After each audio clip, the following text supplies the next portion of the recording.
All right, we're back out of having executive session testimony, and it's August 2nd, Wednesday, August 2nd, and we wanted to get an update on the matter of Sheriff Grismore and what's going on with Downs Racklin Martin. Over to you, Mr. O'Grady. So as you know, Downs Racklin updates Representatives Payala and Byron weekly on a Monday morning call. Last week, that call was canceled because just of basically really was this week's call was canceled because of logistics from last week. The attorneys at Downs Racklin had some personal issues that prevented them from doing much work on the issue, so they didn't have much to update you on. But yesterday, I talked to Tim Doherty, who's the lead for the investigation. He informed me that the Sheriff's Department, the Franklin County Sheriff's Office, has hired Chap Smith and Dinsey to represent the office, not Grismore individually. Chap was out of the office last week on leave, so Tim had only talked to Chap on Monday about response to the subpoena. Chap asked for some additional time. Tim is concerned that Chap is going to slow walk response to the subpoena.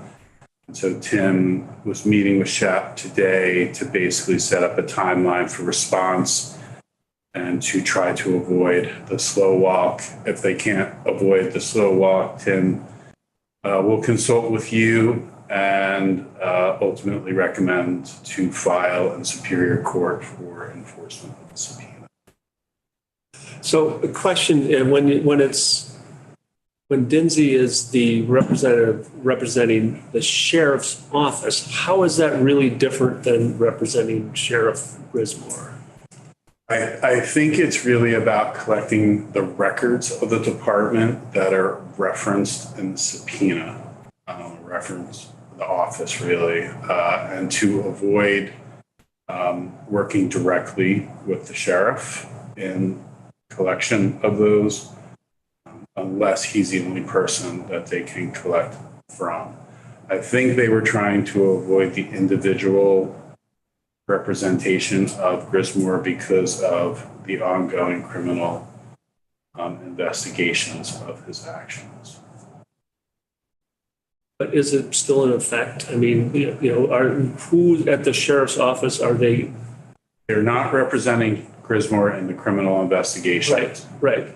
But who are they representing when it says the sheriff's office? Who is Dinsey going to get this work done? Is it still Grismore? It's probably still going to be Grismore, but there's also the finance manager, who is largely the person that's going to provide the financial records that are at issue.